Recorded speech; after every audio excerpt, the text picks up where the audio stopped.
মৃত্যুঞ্জয়ের মতো উত্তম, মোরা ঝর্ণার মতো চঞ্চল, মোরা বিধাতার মতো নির্ভয়, মোরা প্রকৃতির মতো সচ্ছল।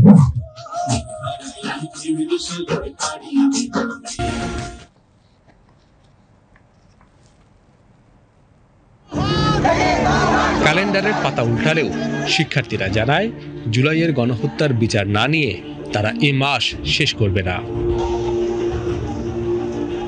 ফলে ব্যতিক্রমী দিন গণনা শুরু হয় এদিন থেকে।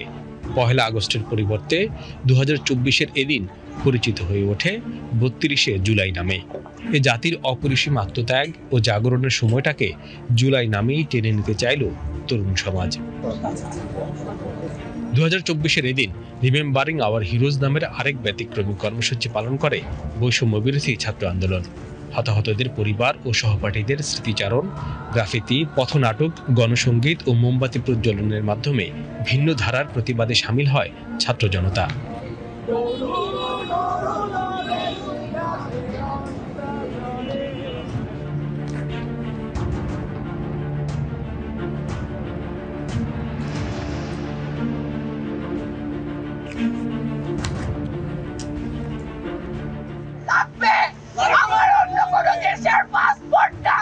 এদিন শিল্পী সমাজও রাস্তায় নেমে প্রতিবাদ জানান।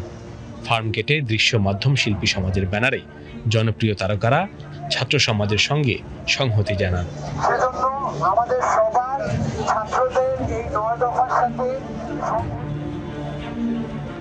জাহাঙ্গীরনগর বিশ্ববিদ্যালয়ের শিক্ষক ও শিক্ষার্থীরা বের করে প্রতিবাদী গানের মিছিল। নারায়ণগঞ্জের আয়োজনে হামলা করে পুলিশ।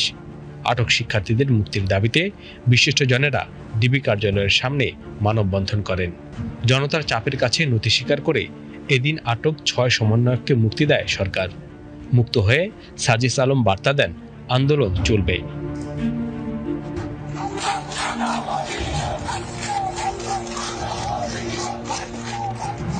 দেশের বিভিন্ন প্রতিষ্ঠানের শিক্ষকরা এদিন থানাগুলো থেকে আটক শিক্ষার্থীদের মুক্ত করে নিয়ে আসেন।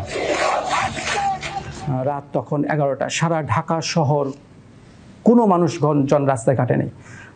আমি বিশ্ববিদ্যালয়কে থাকি না, আমি থাকি মোহাম্মদপুরে।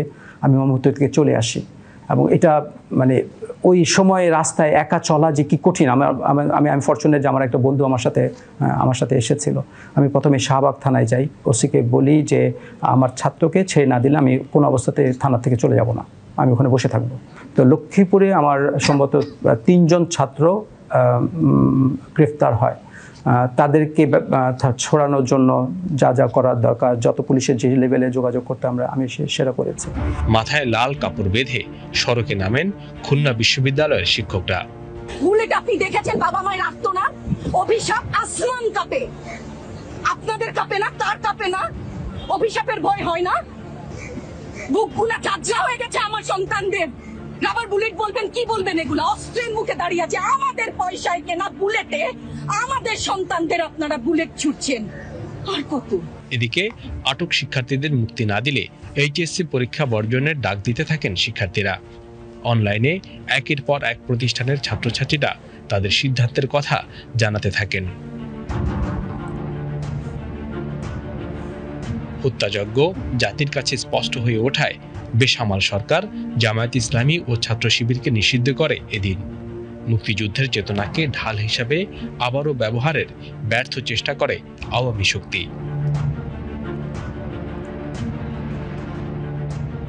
Iqbal Farhad, BTV news.